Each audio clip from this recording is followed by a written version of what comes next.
não é? O livro de Gênesis é quem dá uma cosmovisão correta para o cristão. Então, quando nós estudamos e compreendemos a narrativa desse livro, nós, então, recebemos de Deus uma sólida cosmovisão sobre a realidade. Por quê? Porque o livro de Gênesis, ele ensina a relação correta entre Deus, o Criador, a criação e o homem. Então, você tem esses 3 pontos, não é? Que formam a cosmovisão do livro de Gênesis. Deus como Criador, a sua criação, o homem e a relação desses 3 pontos, não é? Então, o livro de Gênesis, ele tem esse propósito, não é? Também tem esse propósito de acertar e nos dar uma cosmovisão sólida. E por quê? Porque no livro, o primeiro livro, o livro da criação, ele tem um propósito tríplice. Quais são? É um propósito teológico, tá certo? Porque nós temos que entender, lembra, para quem foi escrito esse livro? Os primeiros leitores, né, aqueles que ouviram e tiveram acesso a essa revelação foram os hebreus. Quando saíram do Egito, não é? Deus fez uma aliança com eles. E Deus então começa a revelar a eles, não é? A sua vontade, não é? Quem ele é, o seu propósito. Então você tem, primeiro, a questão da revelação teológica, não é? Porque o livro de Gênesis nos diz que existe um só Deus, não é? Um só Deus, ele é o Criador, não é? Criador do homem, sua imagem e semelhança. Ele é um Deus pessoal, porque ele está em íntima relação com a criação, com o homem. Então ele é um Deus pessoal. E também, no livro de Gênesis, nós vamos entender por que tudo não é mais tão bom assim. Não é? Por causa do pecado, por causa da queda. Então, o livro de Gênesis nos ensina que o mundo não é, caiu em desgraça por causa do pecado. No entanto, Deus não é a fonte do mal. O mal, ele é uma consequência, não é, da maldição, ok? Por causa da desobediência, por causa da rebelião do homem à palavra de Deus, ok? O livro de Gênesis, ele então começa a normatizar a relação entre o homem e Deus. Quando Deus diz, olha, tudo isso aqui é para vocês, mas dessa árvore, não. Então Deus está normatizando, Deus está colocando regras na relação entre ele, o homem e a sua criação. No entanto, a rebelião trouxe a maldição, não é? Trouxe a maldição sobre a criação e sobre o homem, tá certo? Então, teológica. Também, o Gênesis, ele também ele revela para nós uma cosmovisão pactual, tá certo? Então, teológica, pactual, porque Deus escolheu um povo, e aí tem tudo a ver conosco, não é? Essa relação, por isso que é tão importante nós estudarmos esse livro, porque Deus, dentre todas as nações, Deus escolheu um povo. E o livro de Gênesis vai nos ensinar, não é? As raízes do povo de Israel. De onde vem o povo de Israel? Não é? Então você tem lá em Gênesis de onde vem, de onde nós surgimos como família de Deus, povo de Deus, não é? Então é pactual e também é um livro histórico. O livro de Gênesis, ele parece um livro de cartório, não é? Ele dá nome, data, horário, pai, mãe, endereço, não é? Então, por exemplo, nesse capítulo 7 dos versos de 1 a 10 que nós vamos estudar hoje, nós temos lá uma referência de data que é impressionante, né? Nós vamos ver isso logo em seguida, tá certo? Então, a história também relata isso, as raízes, não é? A história de Adão, de Noé, Abraão e assim por diante. Então, nós temos o registro de Adão e da raça humana, tá certo? Então, Gênesis relata o princípio da história da redenção. Pois não? Não, eu só quero saber se o Daniel está gravando. Sim, Luiz, eu pus para gravar, antes do Então, Wilson começar a falar. Então tá bom.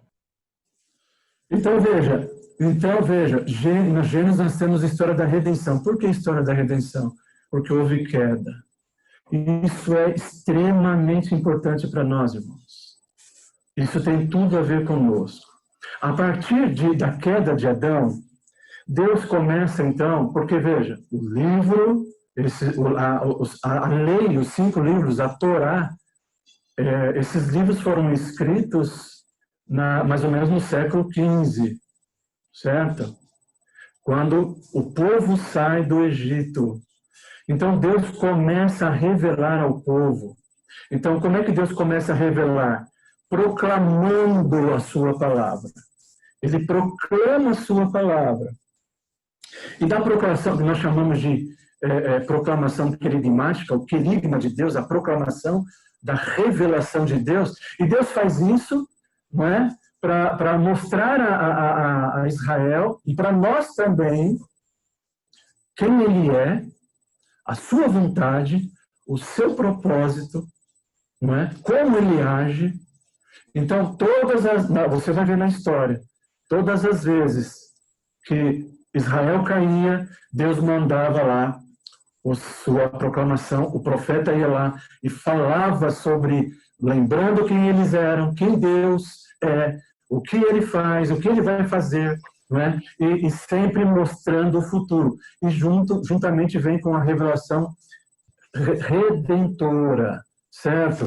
Que Deus, Ele não desistiu, não é? De fato, da sua criação. Deus não desistiu, porque Ele é um Deus de aliança. Ele fez aliança com Adão. E por isso Deus não desistiu. Nós temos então, a partir daí, a história da redenção, que vai chegar até o dia do Senhor, em que seremos salvos em Cristo. Tá certo? Dito isto, então, eu vou compartilhar com vocês os meus slides. E vamos tentar, então, irmãos, que Deus tenha misericórdia e nos ajude a compreendermos um pouco mais desse texto. Eu vou compartilhar aqui com os irmãos, então.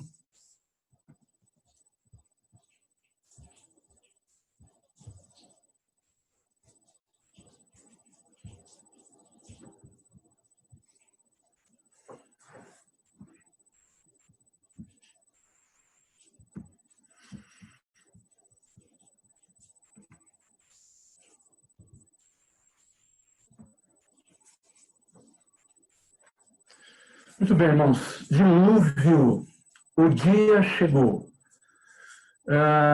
Esse texto que nós vamos estudar, Gênesis 7, de 1 a 10, vamos ler. Eu vou ler para vocês. Capítulo 7, versos de 1 a 10. Eu tô tratando desse texto exatamente, irmãos, por causa o presbítero Daniel compartilhou com vocês a estrutura, não é? Do Gênesis, do dilúvio, e tem essa estrutura que nós chamamos de quiasmo, né? O Daniel já explicou isso para vocês. Eu vou tratar da letra C, a segunda declaração divina, né? A ordem de Deus para entrar na arca, tá certo? Então vamos lá, eu vou ler o texto aqui, por favor, me acompanhe. Disse o Senhor a Noé: entra na arca, tu e toda a tua casa, porque reconheço que tens sido justo diante de mim, no meio desta geração. De todo animal limpo levarás contigo 7 pares, o macho e sua fêmea. Mas dos animais imundos, 1 par, o macho e sua fêmea. Também das aves dos céus, 7 pares, macho e fêmea, para se conservar a semente sobre a face da terra. Porque daqui a 7 dias farei chover sobre a terra durante 40 dias e 40 noites, e da superfície da terra exterminarei todos os seres que fiz. E tudo fez Noé, segundo o Senhor lhe ordenara. Tinha Noé 600 anos de idade quando as águas do dilúvio inundaram a terra. Por causa das águas do dilúvio, entrou Noé na arca, ele com seus filhos, sua mulher e as mulheres de seus filhos. Dos animais limpos e dos animais imundos, e das aves, e de todo réptil sobre a terra, entraram para Noé na arca de 2 em 2, macho e fêmea, como Deus lhe ordenara. E aconteceu que depois de 7 dias, vieram sobre a terra as águas do dilúvio. Muito bem, irmãos. Eu coloquei essa imagem ela está na Enciclopédia Teológica, e essa imagem, eu coloquei, ela é preto e branco, né? Mas dá para a gente ter uma ideia. Essa imagem, ela estremece a nossa alma, irmãos, quando nós olhamos, né? Para a gente ter uma ideia, né, da cena, do que aconteceu naquele dia. É claro que isso não vai registrar exatamente a realidade, porque foi muito mais terrível, muito mais grave, não é? Mas veja que interessante essa pintura. Você tem uma rocha, a água subindo, batendo forte, né, as pessoas sendo lançadas na pedra.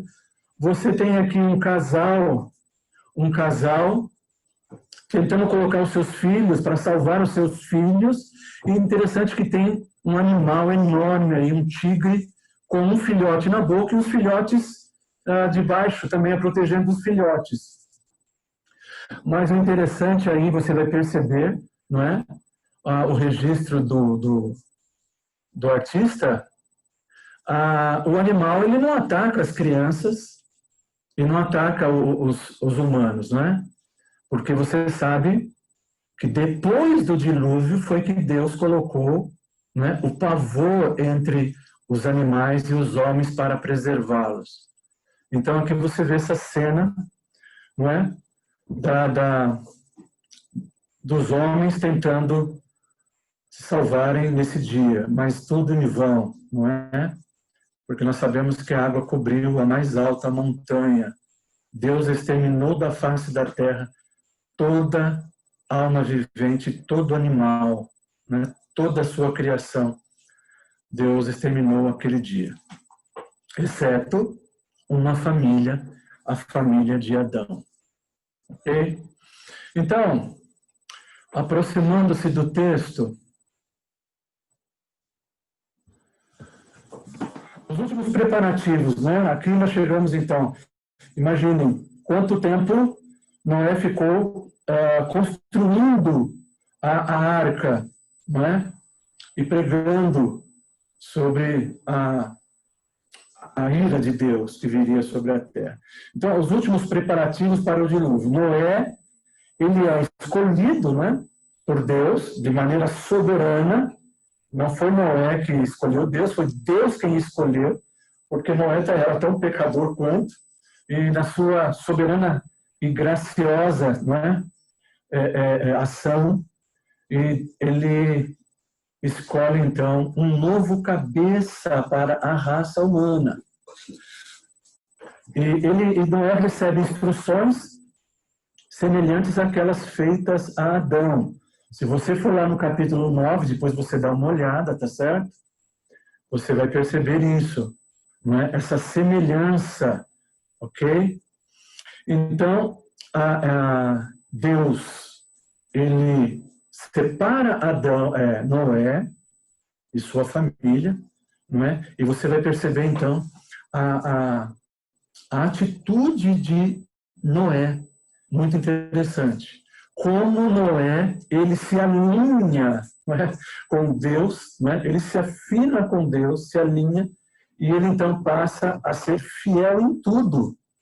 Ele é fiel e absolutamente comprometido com os propósitos de Deus. Né? Ele cumpre, né, todas as suas ordens, as suas obrigações, né? E ao se preparar para o terrível dia do dilúvio de Deus.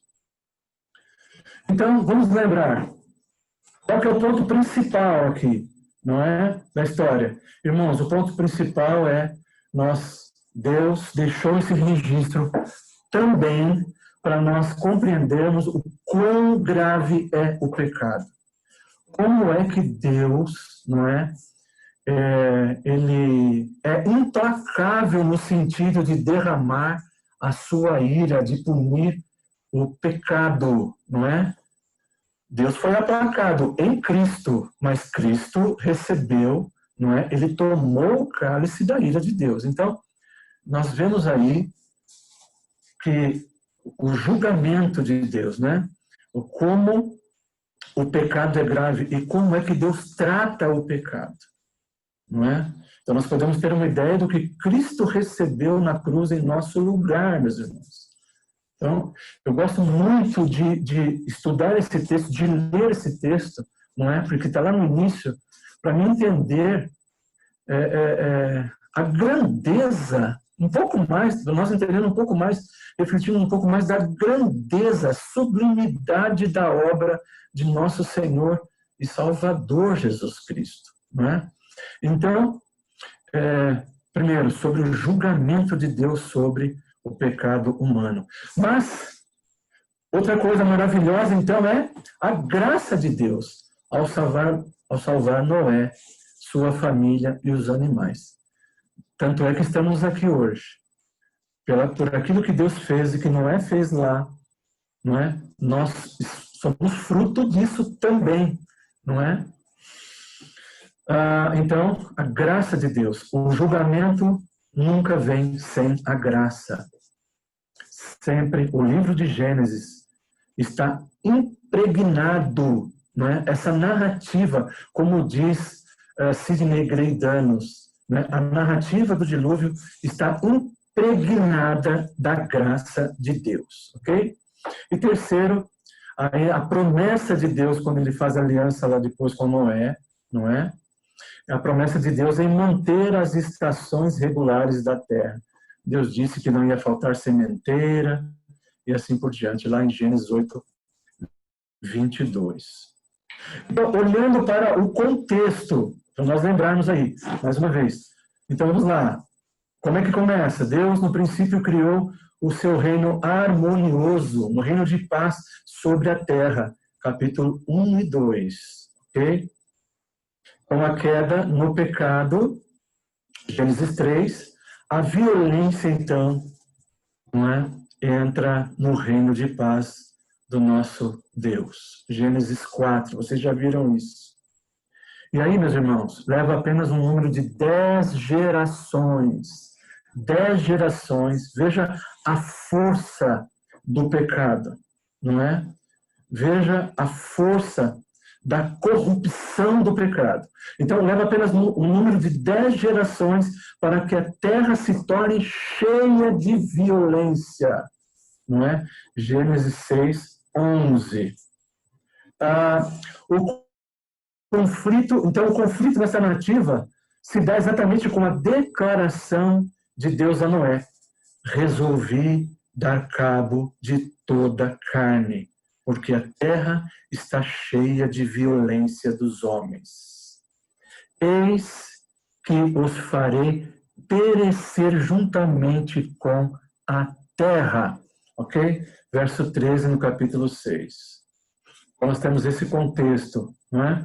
O texto que nós lemos, então, capítulo 7, embora ele vai até o verso 16, essa ideia, mas nós vamos falar até o verso 10, porque próximo domingo o Daniel vai continuar. Então, aí, esse texto, ele tem duas cenas, ok? É uma maneira de nós olharmos para a narrativa de Gênesis, olhando as cenas que ela é desvendada, é revelada, ok? Então, nós temos aí de 1 a 5, capítulo 7, versos de 1 a 5, Noé e sua família entram na arca, ok? Então, a primeira cena é essa.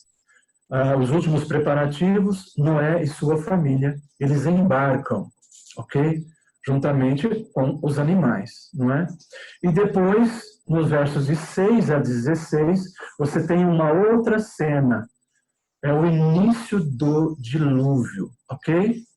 Então, nós vamos ver aí os desdobramentos desse texto de Gênesis 7, de 1 a 10, ok? Vamos lá. Então, primeira coisa que nós vamos ver aí, não é? Deus declarando mais uma vez que Noé é justo. Disse o Senhor a Noé: entra na arca tu e toda a tua família, porque reconheço que tens sido justo diante de mim no meio desta geração. Então veja, mais uma vez, não é? Ele já tinha falado, você tem essa declaração lá no verso 9 do capítulo 6. O narrador, então, caracteriza Noé como sendo um homem justo, não é? E Deus diz, reconheço. Uma tradução mais literal, ok? Uma tradução mais literal seria, tenho visto. Isso é muito interessante, não é? Isso é muito interessante por quê? Porque você tem um contraste lá no capítulo 6, no verso 5, Deus olha, não é? Veja lá. Viu o Senhor que a maldade do homem viu o Senhor, não é? Viu o Senhor que a maldade do homem se havia multiplicado na terra e que era continuamente mal todo o desígnio do seu coração. Então, veja, o problema é muito sério, porque o problema está exatamente na raiz da alma do homem, na alma, né? Então, o problema é sério, é muito grave, é crônico, está no coração, não é? Então, os homens são injustos, não, estão completamente destituídos do quê? De justiça, de bondade de Deus, não é? Então, veja, mas isso também nos remete lá para a criação, não é? E viu Deus que tudo era muito bom. Então, veja, e justo, vocês já viram, não é? Porque o presbítero Daniel já falou para vocês sobre essa questão, explicou para vocês sobre essa questão de justiça, não é? Noé, ele é pecador, ok? Noé, ele é pecador, mas ele é declarado justo por Deus, ok? Então, o que eu queria acrescentar aí naquilo que o Daniel já disse para vocês? A questão é a seguinte, Noé, a maneira dele viver, não é? Ele vive de maneira justa, de maneira íntegra, ele anda com Deus, ou seja, o seu coração, o coração de Noé está comprometido, ao contrário dos outros, por isso que tem esse contraste, ao contrário de todos, o coração de Noé está comprometido com a justiça de Deus. Não é? Está comprometido com os propósitos de Deus. Por isso ele é obediente. E como é que ele responde isso? Com obediência, não é? Então, essa é uma característica declarada, afirmada por Deus. Não é? E Deus diz, reconheço, ou tenho visto, não é? Então, justo, no caso, não significa que Noé não era pecador, claro, nós já sabemos disso. Mas o quê? Completamente diferente dos outros, Noé, ele se abstinha do pecado. Ele andava em retidão. Por isso que a expressão justo e íntegro, né, no verso 9 do capítulo 6, demonstra que Noé estava com o seu coração na justiça de Deus. Não é? E também significa, meus irmãos, uma coisa incrível. Logo aí, em Gênesis, nós vamos ver o quê? A fé. Nós vamos ver a fé. Porque sem fé é impossível agradar a Deus. Então vamos lá em Hebreus capítulo 11. Eu peço para o Daniel, por favor, Daniel, leia para nós. Hebreus capítulo 11, verso 7. Hebreus 11, verso 7.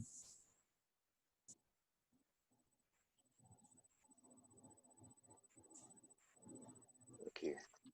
Hebreus 11, 7. Pela fé, Noé, divinamente instruído acerca de acontecimentos que ainda não se viam e, sendo temente a Deus, aparelhou uma arca para a salvação de sua casa, pela qual condenou o mundo e se tornou herdeiro da justiça que vem da fé. Pronto. Então veja, Noé, ele está com seu coração comprometido, por quê?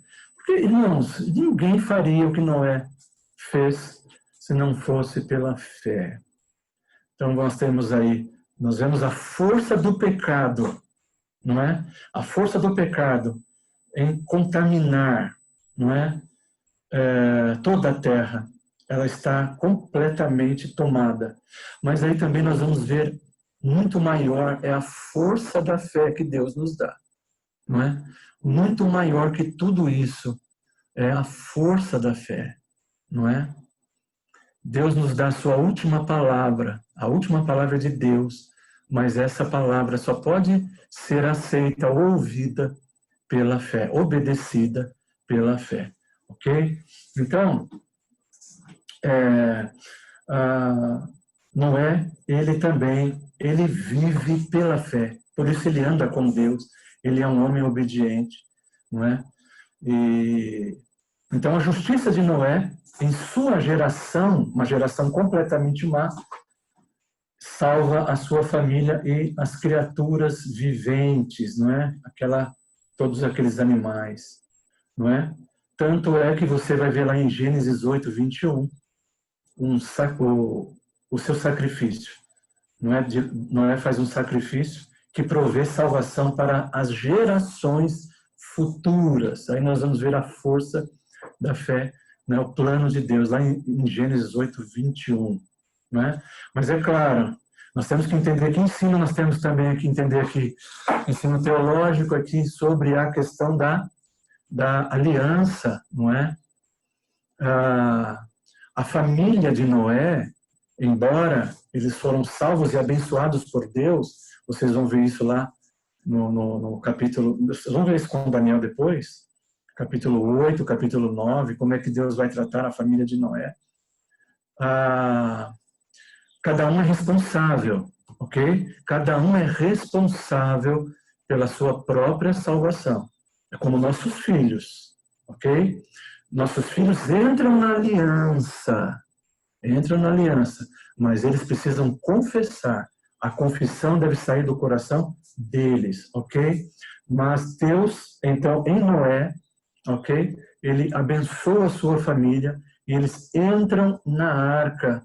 Tanto é que Cã, ele é salvo, não é? Pelo batismo do dilúvio, né? A família é salva pelo batismo do dilúvio. Nós vamos ver isso lá em Gênesis, não, 2 Pedro, capítulo 3, ele vai falar sobre isso. Muito bem. Então, não é declarado por Deus um homem justo, ele não duvida, ele é obediente, ele tem comunhão com Deus, né? E sua família também é salva por meio do dilúvio, ok? Por meio do dilúvio. Muito bem. Vamos continuar.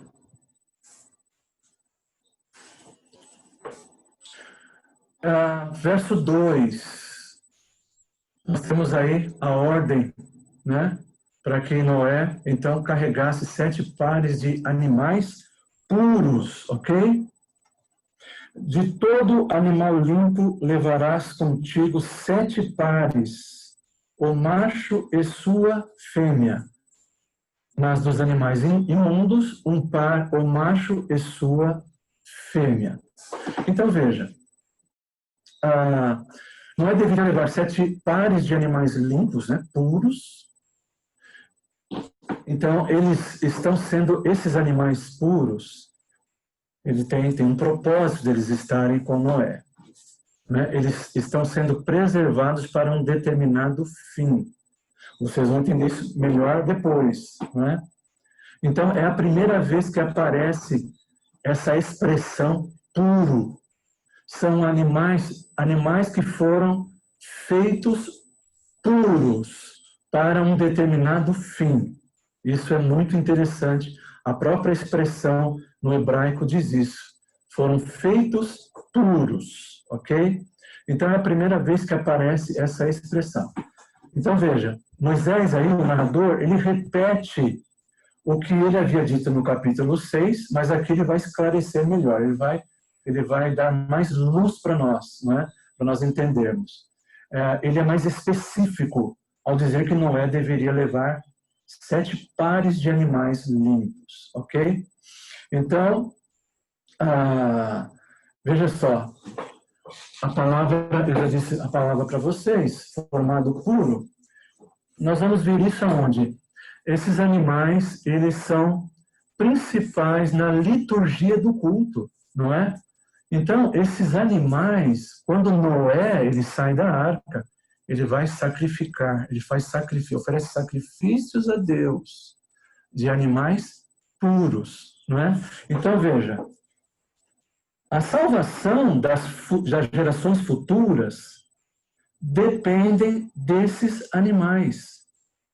Sem derramamento de sangue não há remissão de pecado. Então, são esses animais que Deus vai aceitar, não é?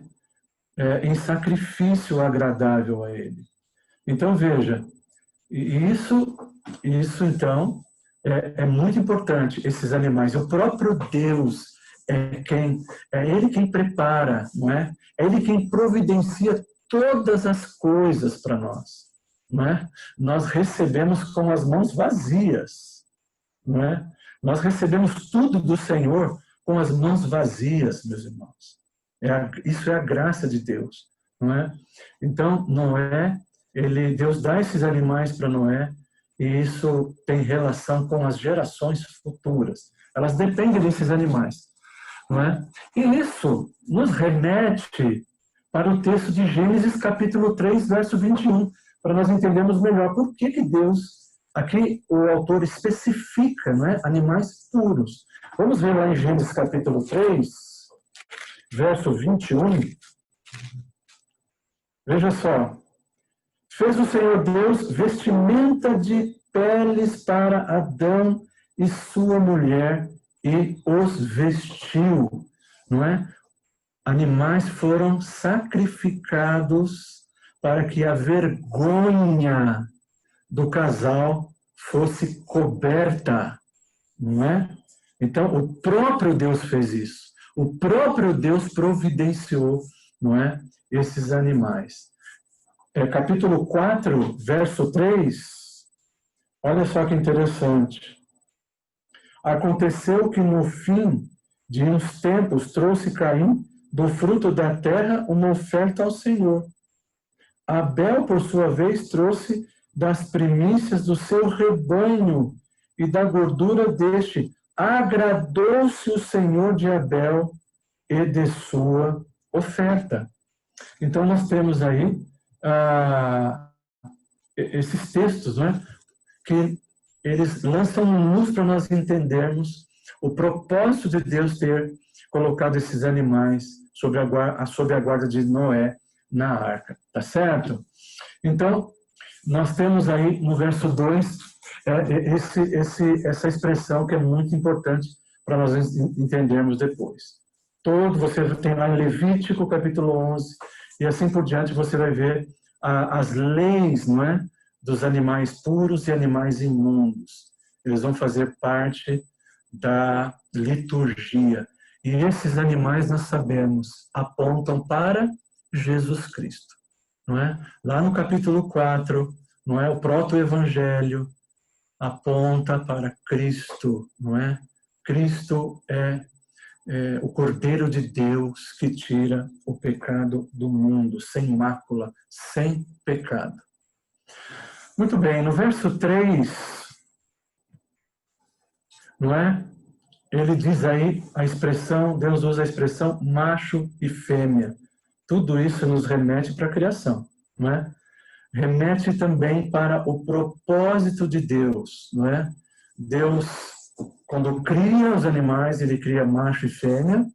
Lembra quando ele cria Adão? Adão só criou Adão, mas não era bom que Adão vivesse só, e ele cria então a mulher, não é? Então, Deus cria os casais. Então, agora nós temos aí essa expressão, Deus usando essa expressão, por quê? Porque exatamente isso nos remete para o propósito, não é? Para o propósito de Deus em restabelecer a terra, repovoar a terra, um recomeço, não é? Conforme a ordem que será dada lá no capítulo 8, no verso 17, e no capítulo 9, verso 1. Deus dá a mesma ordem que ele havia dado lá para Adão e para Eva, ok? Vamos seguir.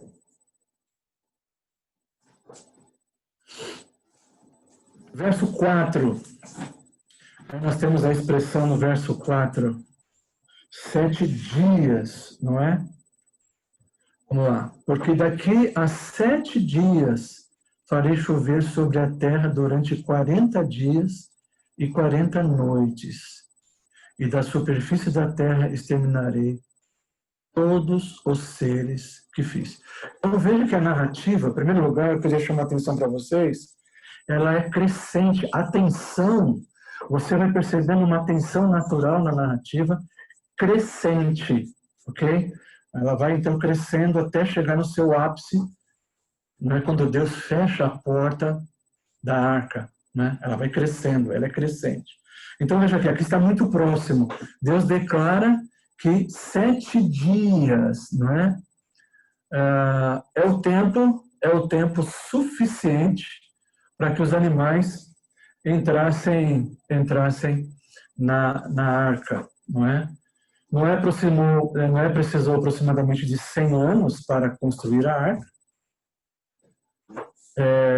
E 7 dias uma semana foi o tempo necessário para que os animais embarcassem na arca. Ok, irmãos? 7 dias é uma expressão de completude na Bíblia, não é? Os hebreus usavam muito, não é? Moisés usou, a Bíblia usa muito esse termo. O mundo foi criado em 6 dias e no 7º dia Deus descansou, ok? E aqui também nós temos a expressão 7, é um tempo suficiente, não é? Para que os animais entrassem, para que tudo fosse terminado, para Deus recomeçar então a sua uma nova era, não é? A recriação. Eu só queria chamar a atenção para o seguinte, você vai perceber que na criação, quando Deus diz que é tudo muito bom, Deus descansa 7 dias. Agora, no 7º dia, daqui 7 dias, no 7º dia você tem exatamente ao contrário, né?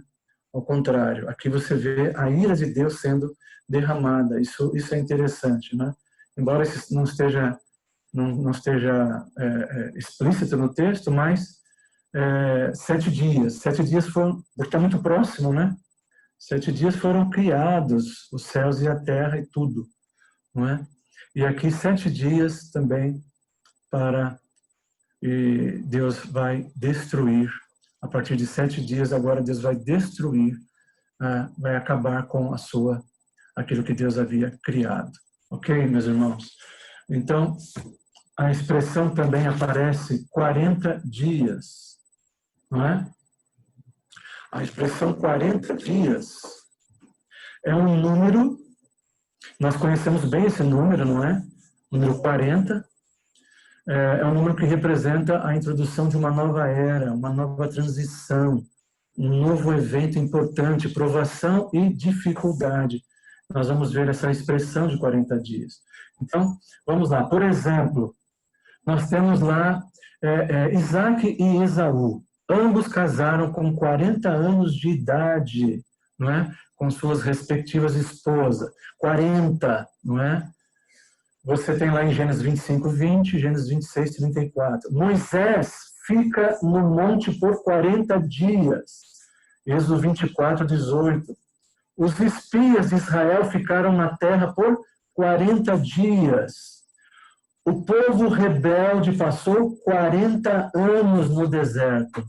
Elias leva 40 dias para voltar ao Monte Sinai.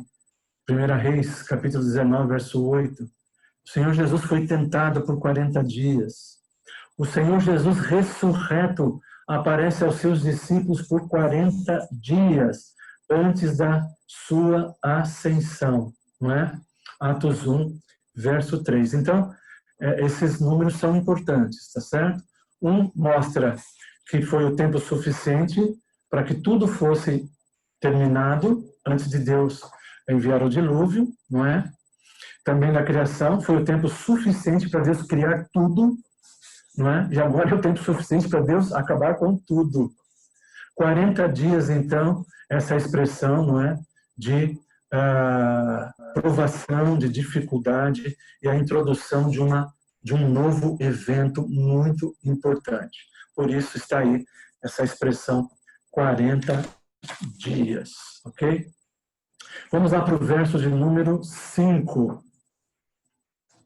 Verso 5, aí nós estamos terminando a primeira cena, tá certo? Então, e tudo fez, olha aí, de novo, ele encerra essa cena, não é? Exatamente para começar uma outra, com muito mais tensão, ele encerra exatamente declarando mais uma vez, e tudo fez Noé, segundo o Senhor lhe ordenara. Então, veja, que essa é exatamente uma característica do justo, não é? Daquele que recebeu a fé genuína de Deus. Obediência, não é? Então, mais uma vez, o narrador identifica Noé como um homem obediente. Lá no verso 6, no capítulo 6, verso 22, veja lá que diz: assim fez Noé, quando ele termina o capítulo 6, assim fez Noé, consoante a tudo o que Deus lhe ordenara. Então, no capítulo 7 começa outra cena, esses versos é dividido por duas, e ela vai crescendo a tensão, não é? Então, veja, eu coloquei aí que a obediência é a chave para as bênçãos de Deus na vida de Noé e na vida do povo de Deus na nossa vida, não é? A obediência é algo que Deus exige de nós, não é? Exige de todos os seus servos. Então, obediência é uma característica do justo, daquele que recebeu a verdadeira fé. E assim Noé, ele cumpriu a sua vocação maravilhosa, não é? De salvar sua família e os animais para um novo recomeço, né? Então Deus ordena a ele, dá uma ordem, é um mandamento de Deus. Deus ordena, não é? Então você vai perceber que a partir daí, não é? A obediência é a chave, né? Para a bênção de Deus na vida de Noé e da sua família. E a partir daí, então, nós temos um aumento, vai crescendo a tensão. Então, chegou, de fato, o grande evento, não é? Chegou. Parecia que não ia chegar nunca, não é? Quem diria que aquilo aconteceria de fato? Chegou o dia do dilúvio, algo terrível, não é? Você veja lá no verso 6, Então, no verso 6, a menção da idade de Noé demonstra que o dia chegou, ok? E permite-nos também determinar que as águas cobriram a terra pelo espaço de 1 ano. Então, veja as datas. O cuidado de Noé em registrar as datas. Não é? Ele diz aí, aqui ele diz, tinha Noé 600 anos de idade quando as águas do dilúvio inundaram a terra. Aí você vai lá em Gênesis 8, verso 13. Sucedeu que no primeiro dia do primeiro mês do ano 601, as águas se secaram de sobre a terra. Então Noé removeu a cobertura da arca e olhou, e eis que o solo estava enxuto. Então, vamos lá, vamos ver aqui nesse verso a menção da idade de Noé. Então, primeiro, exatamente demonstra que o dia do dilúvio chegou, ok? E aí nós vamos ver essa tensão crescente de que forma? Então começa com a data de Noé, 600 anos. Você vai ver. Então ele começa. Data de Noé, a classificação dos ocupantes da arca, a extensão dos 7 dias para a chegada do dilúvio, né? Essa impressionante data precisa, do 17º dia do 2º mês do ano 600 de Noé, não é?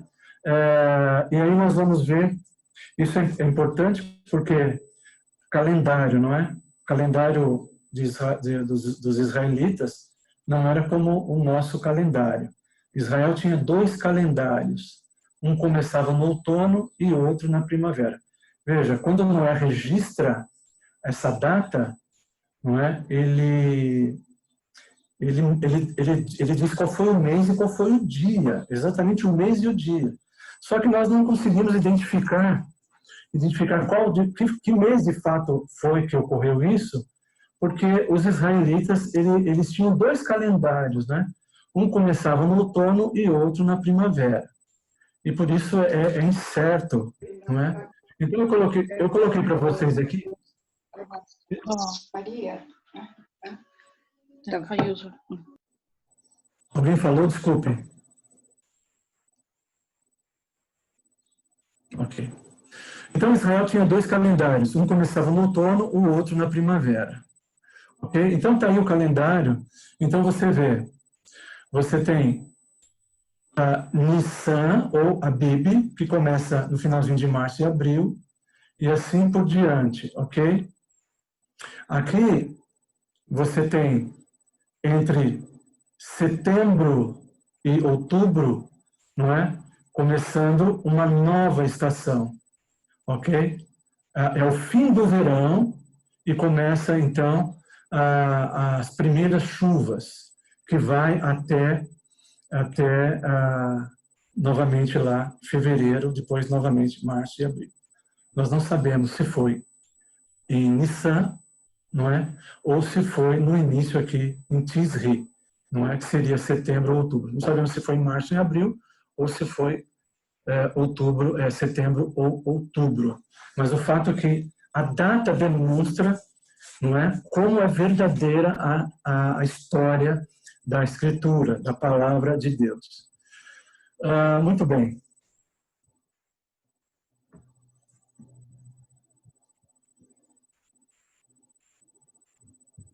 Vamos seguir.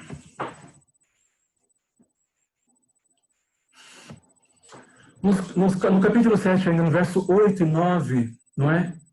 Entraram na arca. Você tem aí no verso 8 e 9, dos animais limpos e dos animais imundos e das aves e de todo réptil sobre a terra. Entraram para Noé na arca de 2 em 2, macho e fêmea, como Deus lhe ordenara. Ok? Então está aí, entraram na arca. Então essa expressão é importante nesse verso. A tradução NVI, né, Nova Tradução Internacional, traduziu como vieram a Noé. Ela é mais literal. Então, que os animais foram até Noé. E aí, o que isso significa? Exatamente aí a ação de Deus. Deus está presente ali com Noé, não é? E isso nos remete exatamente como Deus já havia feito lá com Adão, não é? Com os animais. Deus levou os animais até Adão para que ele desse nome aos animais. E agora Deus, não é? Ele traz os animais a Noé para que Noé os preserve.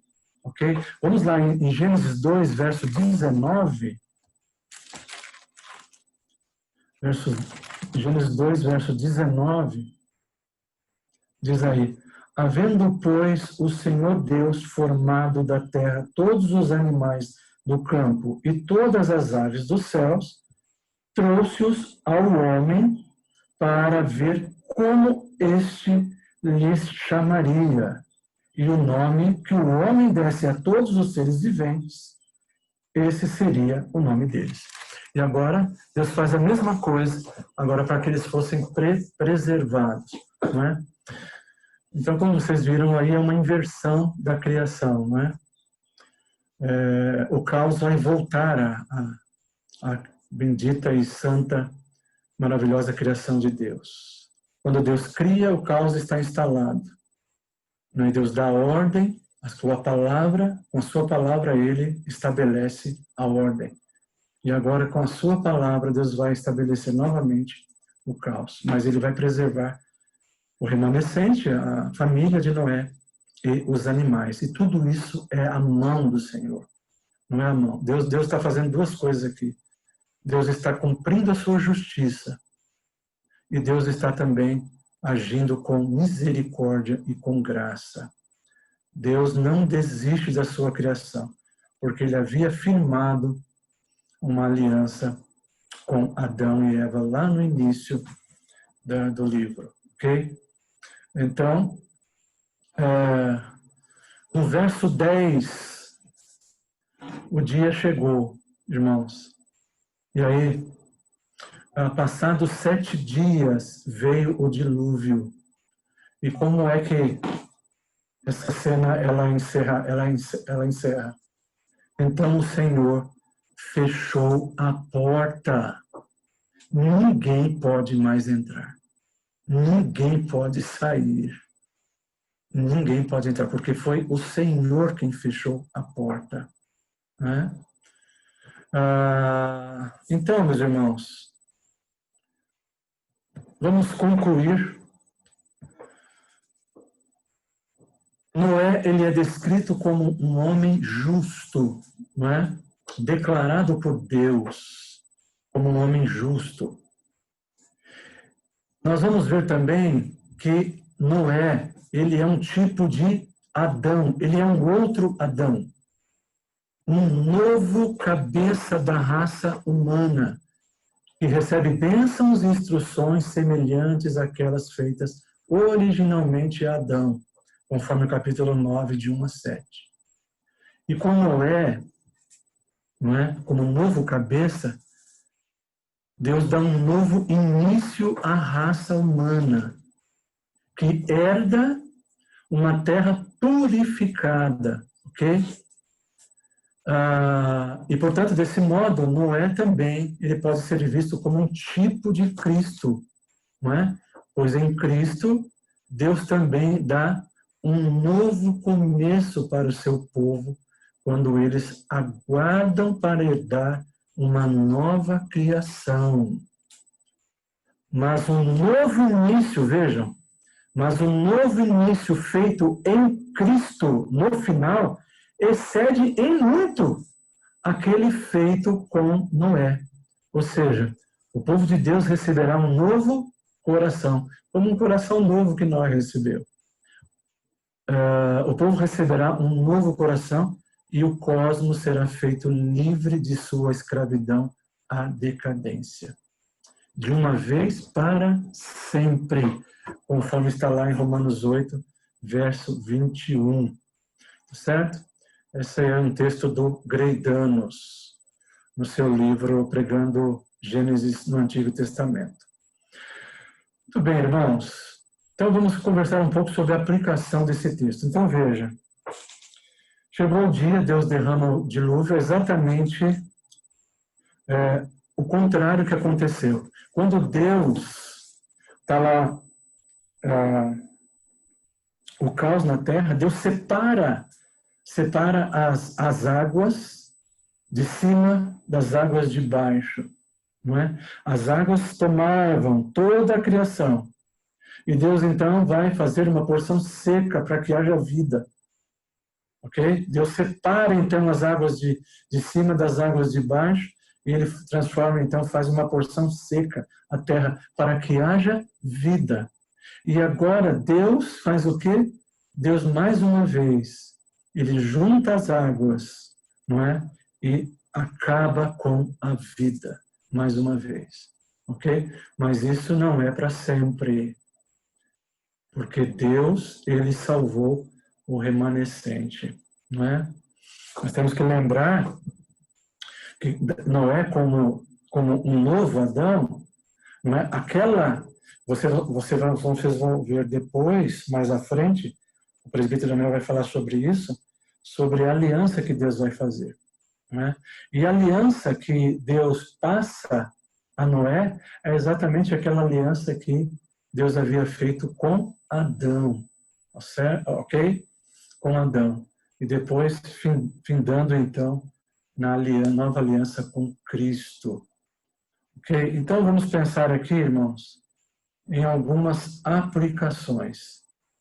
Então, primeiro, essa narrativa deve causar grande temor e tremor no cristão de hoje, devido à promessa de Deus em derramar a sua ira no porvir. Ele prometeu e cumpriu. Não é? É impossível que as promessas de Deus não se cumpram. É impossível. É impossível que Deus minta. Deus prometeu e aconteceu. Aquelas pessoas que estavam naquele tempo, eles não creram. Noé parecia um maluco, um louco, fazendo algo que contrariava toda a realidade. Não é? Nunca havia chovido, e Noé dizendo que Deus havia dito a ele e que viria o fim. Então, mas aconteceu, chegou o dia, né? Chegou o dia. E Deus deu sinais, não é? Deus deu sinais.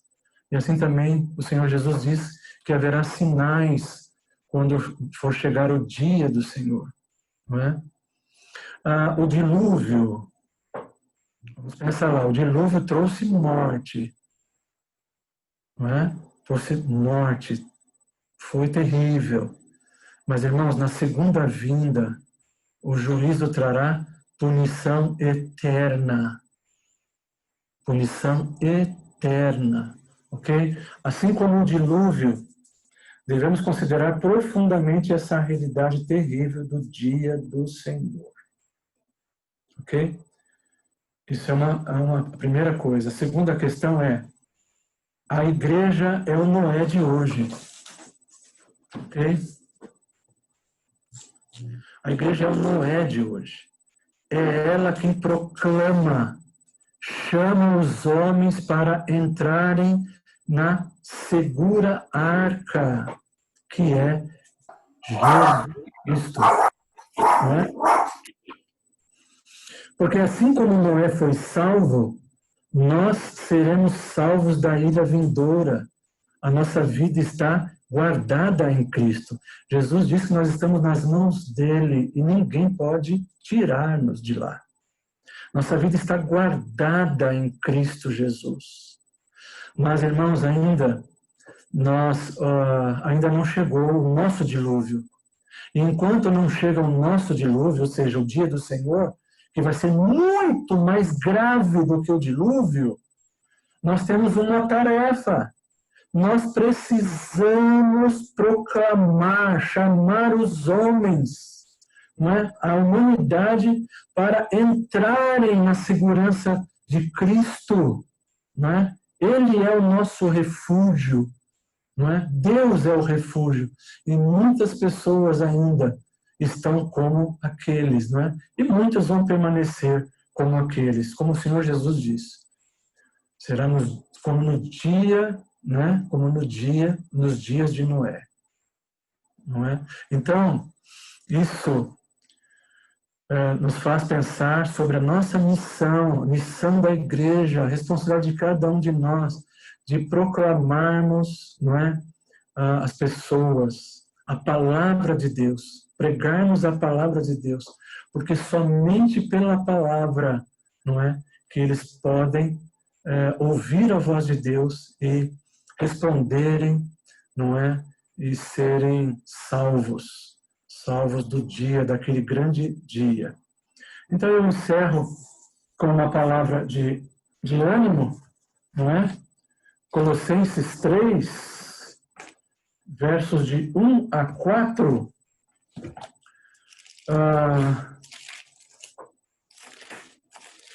Colossenses 3, versos de 1 a 4.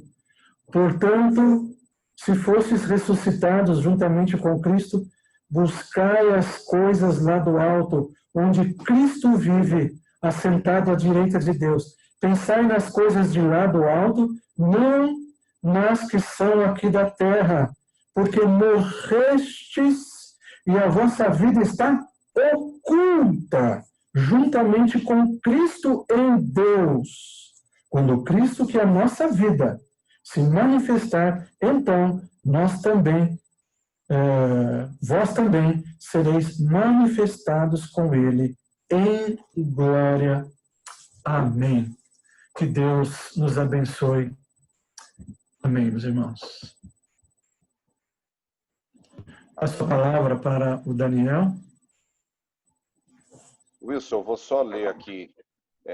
Durante a aula, os alunos escreveram aqui, e aí tem uma pergunta da Sandra Gaio.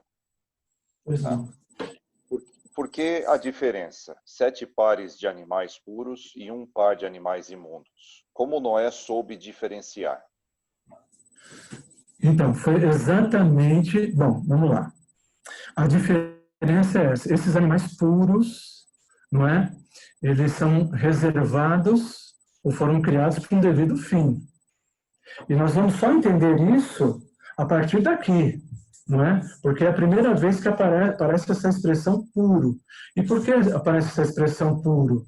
Porque você vai ver lá, quando Noé vai fazer o sacrifício, Noé vai oferecer animais puros, certo?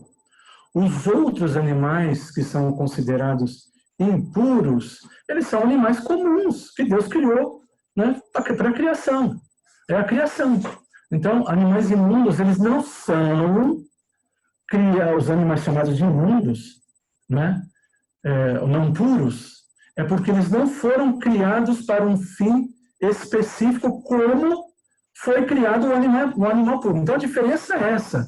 Esses animais que são aves, que são ovelhas, você vai ver isso lá em Levítico capítulo 11, eles foram criados para este fim, para exatamente, eles apontam exatamente para o Cordeiro de Deus, né? Porque são puros. Puros porque Jesus é o Cordeiro de Deus que tira o pecado do mundo. Ele é puro, sem mácula, não tem pecado. Puro nesse sentido. Deus só pode aceitar algo que não foi maculado, não é? Mas você tem que entender que Deus criou todos os animais. Mas agora Deus vai especificar para Noé, não é? Apontando, olhando para trás, Noé só poderia saber por causa dele andar com Deus. Então, Noé andou com Deus. E quem anda com Deus, Deus revela os seus planos. Não é? Deus revela os seus planos. Noé, em seu coração, estava profundamente comprometido com os propósitos de Deus. Ainda que Noé fosse pecador, mas Noé vivia pela fé. Não é? Então você vai ver, você tem, primeiro, você tem lá, embora esse texto, quando foi escrito, Noé não estava vivo, naturalmente, mas esse texto foi escrito aqui para os hebreus. Mas nós só podemos inferir, Sandra, que Noé, ele vai entender isso porque Deus havia revelado a ele. Não é? Deus ensinou, por exemplo, Adão. Quem que ensinou, por exemplo, quem que ensinou Abel a sacrificar?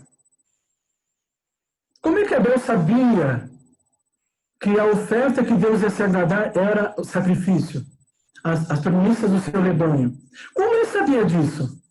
Não é? Mas você vai ver lá em Adão, o próprio Deus, não é? O próprio Deus dirigindo, cumprindo essa liturgia na vida de Adão e Eva. Então Adão já sabia, não é? E Noé não foi, ele não arriscou, não é óbvio. Abel. Abel não vai falar, não, eu vou oferecer animais porque eu sou pastor de ovelhas. Não, existe um ensino espiritual aí, profundo. E esse ensino você vai perceber aonde? Lá em Hebreus. Hebreus fala que, aliás, o ato de Abel, ele fala até hoje. Fala até hoje. O quê? O sacrifício, não é? O sacrifício que ele fez pela fé, tá certo? Então, eu só posso entender, não é? Eu só posso inferir que Noé, ele vai fazer isso primeiro. Deus deu uma ordem para ele. E segundo, Deus com certeza revelou e ensinou Noé sobre esse propósito e a importância do seu papel, não é? Em realizar tudo o que ele realizou. Tá certo? Eu espero que eu tenha respondido a sua pergunta, mas se não, eu tenho certeza que o reverendo Marcos pode me ajudar aí. A Sandra pôs um ok aqui. Não sei se ela quer falar. Agora, ela citou que tinha perdido a última aula, mas eu não acredito que eu não tenha entrado nesses detalhes. Não, mas você vai entrar, porque agora é o próximo capítulo que vai tratar disso, né? Sim, mas o que eu cheguei a comentar é exatamente o que o reverendo Wilson falou, como é que Abel sabia dessas coisas, né? Ele sabia que o sacrifício haveria de ser agradável. Porque da onde ele ia tirar que matar um animal, né, que não era uma coisa comum, né, agora ele saberia. Mas o reverendo Wilson falou exatamente do fato de Noé andar com Deus, né? Como é que ele sabia? Bom, a gente sabe que ele sabia porque ele fez, né? Porque ele dividiu. E a pergunta da Sandra eu vejo também como muito relevante, porque na falta de explicações como essa do relato, alguns comentaristas críticos de Gênesis acabam tirando conclusões, a meu ver, inadequadas, né? Mas como Noé não sabia, então daí a gente conclui do relato isso e aquilo. Mas a gente não pode concluir que ele não sabia. Pelo contrário, a gente conclui que ele sabia diferenciar, porque Deus ordenou e ele fez. E ele fez corretamente, né? E fez isso porque Deus se revelava a ele. Então, sem dúvida, essa é a verdade. Porque, irmãos, a fé, ela traz aquilo que estava oculto. Ok? Você sabe de coisas que as pessoas que estão debaixo da tutela de Satanás jamais saberão se não forem esclarecidos por Deus. Portanto, a fé, porque, veja, Hebreus está dizendo lá que foi pela fé. Então, veja, Abel, ele recebeu instruções, porque a fé traz a revelação daquilo que está oculto em Deus, que só pode vir ser revelado pela fé. Tá certo? E veja que interessante, o nosso irmão Douglas, ele exatamente fez uma sugestão. Eu acho que eu comentei sobre isso, e eu penso como ele também, não é? Sobre os 7 dias, né? Deus organizou o caos inicial, Gênesis 1, 2, e agora em 7 dias traz o caos de volta. Exatamente. Eu penso assim também, Douglas. Muito obrigado. Ok? Wilson, só na pergunta da Sandra também, eu comentei no particular com o Douglas de Goiânia. Talvez a pergunta dela também incluísse por que essa diferença de proporções, né? O número 7, o reverendo Wilson explicou bem que tem um caráter simbólico, né? Mas por que ter mais animais puros do que os imundos? Obviamente, o caráter sacrificial está claro, porque Noé vai utilizá-los para depois, né? Oferecer em holocausto. Mas aí é uma reflexão. Aí eu queria que o reverendo Wilson também falasse. Será que seria interessante pensar que o leitor original, que é aqueles que estão recebendo a revelação de Moisés, com leis dietéticas, que eles deveriam comer apenas animais limpos, veriam a providência de Deus em separar mais animais puros do que imundos? Isso viria depois, obviamente, né? Mas eu não sei se essa seria uma lição também paralela, né? Então, você vai entender isso, Daniel, exatamente isso, quando isso vai aparecer lá em Levítico, né? Isso exatamente aparece em Levítico.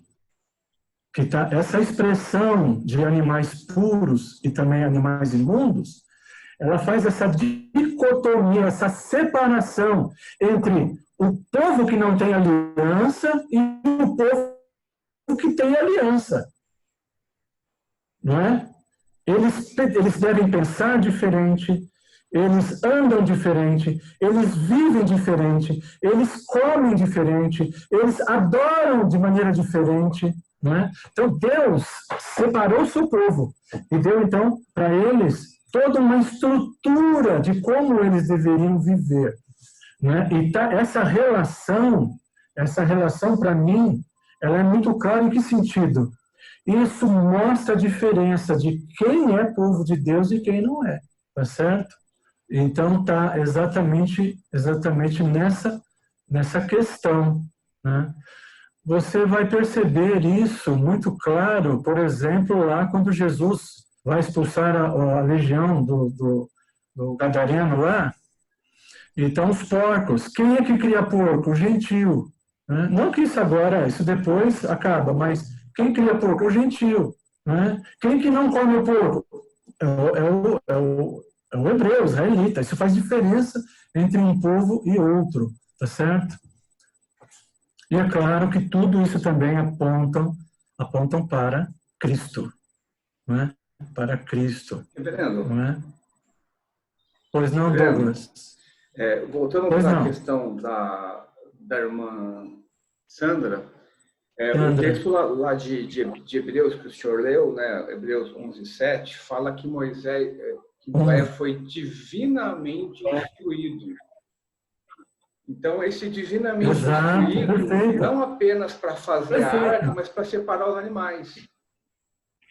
Exato, perfeito, Douglas, perfeito. Muito bom. Reverendo, muito bom, isso mesmo. Perfeito. Também, então, veja.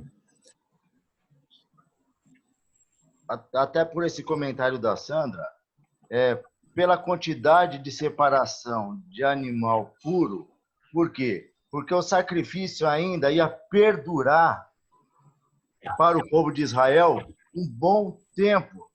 Então, a procriação dos animais puros ia ter que estar presente no meio do povo de Deus para que esse sacrifício de animais puros continuasse até a data onde viria o Cordeiro Imaculado, que não teria mancha. Até é muito interessante, porque se fosse um casal só, porque como se foi de um casal impuro e 7 de puro, porque ia ter que gerar muitos outros animais puros para novos sacrifícios no meio do povo de Deus também. Então você vê, exatamente. Vejam, irmãos, como tudo está ligado, né? Na história da redenção, tudo está ligado. Né? É muito bonito, né? é muito maravilhoso, mas também é muito grave, né? Essa questão do dilúvio e o que virá pela frente, né? É claro que vocês vão estudar mais à frente, isso vai ficar mais claro, né? Agora, eles já estão eles já estão no dilúvio, né? O dilúvio dura 1 ano, eles ficam na barca por 1 ano, não é? Vocês vão ver tudo isso. Depois eles descem, né, tal. Mas só para quebrar um pouco, para quebrar o gelo, irmãos. Dizem que os 7 dias não foi suficiente, porque um animal não conseguiu chegar, que foi o bicho preguiça. Então, 7 dias não foi suficiente para ele chegar na arca. Eu não sei como a preguiça chegou aí, então alguém foi buscar, né? Brincadeira, só uma brincadeira. Wilson, o Marcos aqui levantou a mão. Antes só de abrir para a pergunta dele, eu só vou ler o que a Sandra colocou, de um comentário que ela leu, só para encerrar da pergunta dela. Li um comentário de que Noé, tipo de Cristo, não estaria ainda num mundo sem pecado. O impuro seria símbolo da maldade ainda presente na terra. A nova terra seria só na volta de Jesus. Então, talvez o fato... Por que Deus não falou só para levar animais puros? Por que ele mandou levar impuros? Talvez também simbolizando de que ainda não se tratava do novo céu e nova terra, né? Ainda é Sim, não, e outra, porque, veja, e para preservar a semente, não é? Para que a criação continue. Então, para preservar, não é? O modelo ainda que um modelo caído, mas um modelo criacional, da criação. Tá certo? É isso, Daniel? Sim. Entendo que talvez nesse comentário da Sandra, o fato da maldade ainda permanecer na Terra, simbolizando os imundos, né? Os animais imundos. É o fato de Cã, de você ter citado mesmo, Cã foi liberto no dilúvio. Ele haveria de ser o cabeça dos principais inimigos e de povos imundos na Terra também, né? Ele estava dentro da arca. Perfeito. Então, é interessante que, veja, Deus abençoa Cã. Deus abençoou Noé e sua família. Mas a partir da geração de Cã, o Noé vai amaldiçoar quem? Né? Exatamente o neto dele. E você vai perceber lá depois que o neto dele vai fazer coisas terríveis. Ele se envolveu com relações sexuais abomináveis a Deus. Né? Então, o povo, a geração a família de Noé, ela é abençoada por Deus. Você vai ver, vocês vão estudar isso depois. Deus abençoa Noé e seus filhos. Mas Noé... Interessante, por que Noé não vai amaldiçoar? Foi Cão que causou, que fez toda aquela vergonha, causou aquela vergonha para ele, né?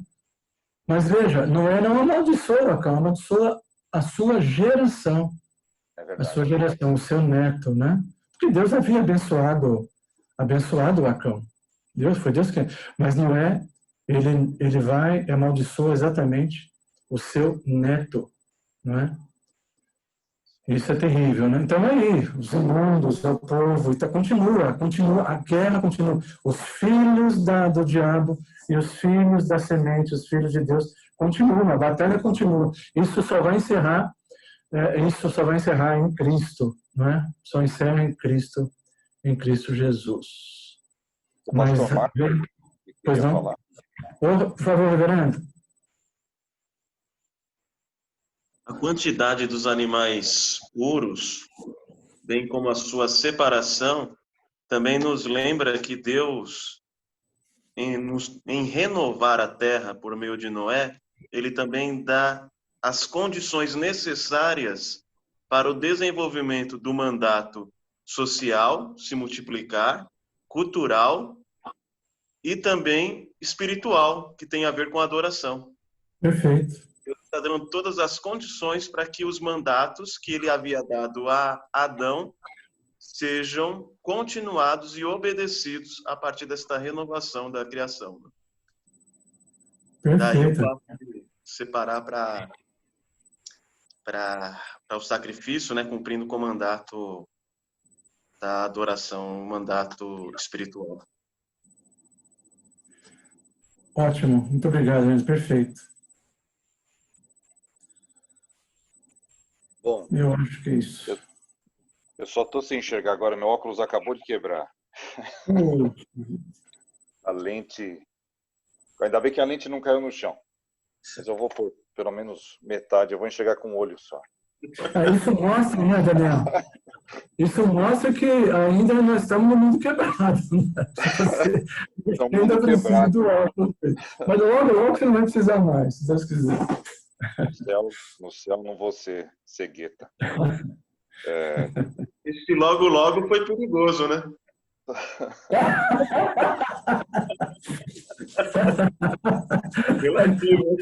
Não, logo, eu estou usando uma expressão bíblica, de Pedro, tá bom? Piorou, né? Piorou.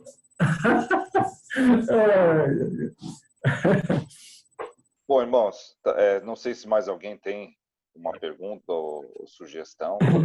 Caso não tenhamos, a gente pode orar para encerrar. E agradeço o reverendo Wilson por ter aceitado o convite para dar aula aqui. Na verdade, não é aceitar convite porque ele é pastor de Ebenezer. A gente não pode esquecer isso, né? Ele é pastor na nossa igreja. Então, é mais por conta da sala. Então, na verdade, eu que sou convidado para ensinar, né, pelos pastores. Eu que agradeço. Vamos orar. Vou pedir para o próprio reverendo Wilson, se puder orar, a gente encerra, por favor. Tá bom. Irmãos, muito obrigado, viu? Eu estou aqui cheio de alegria no coração por compartilhar com vocês, estarem com vocês, meus queridos. Deus abençoe muito vocês. Vamos orar. Grandioso Pai, graças te damos, Pai, por este dia, por este momento tão precioso, tão importante na nossa vida, que é estudarmos a Tua santa e bendita palavra. Estudamos aqui, Senhor, um pouco mais, através da Tua graça e da Tua misericórdia, sobre a história da Tua redenção. Como de maneira tão gloriosa, tão maravilhosa, poderosa, de maneira tão severa, Senhor, mas também tão graciosa, o Senhor entrou com a sua bendita ação naquele tempo para que a tua criação não se perdesse definitivamente. Porque Tu és um Deus soberano, Tu és o Deus da providência, que criou, que selou e que sustenta. E haverá de sustentar a Tua criação até o último dia, Pai. Obrigado. Nós entendemos, compreendemos isso. E que estamos agora, Senhor, como Noé, estamos seguros na vida e na obra de nosso Senhor e Salvador Jesus Cristo. Nossa vida está nas Tuas mãos, guardadas em Ti, ó Pai, em Cristo Jesus. Por isso te louvamos, ó Deus, te agradecemos, Senhor, e também, Senhor, colocamos diante do Senhor a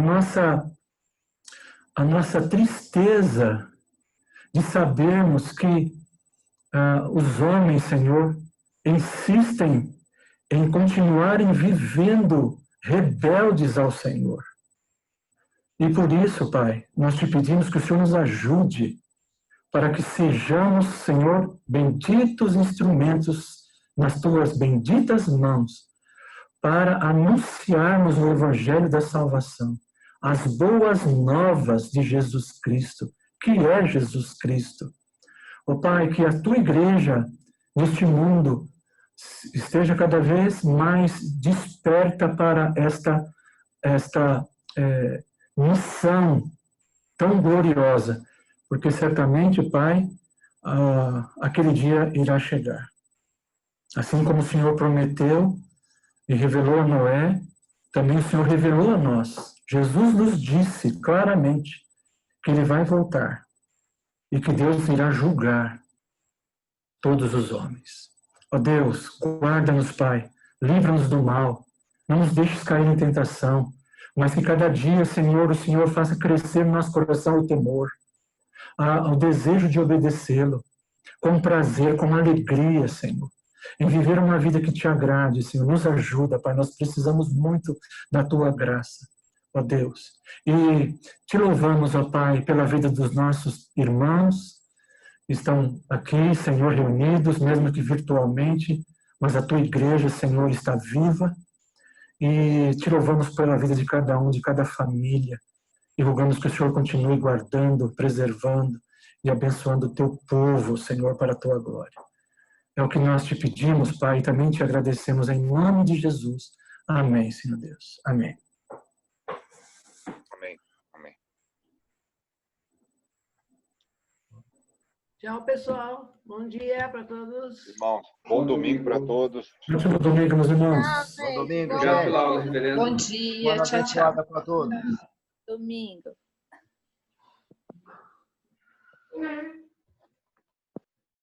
Deixa eu ver onde é que para a gravação aqui.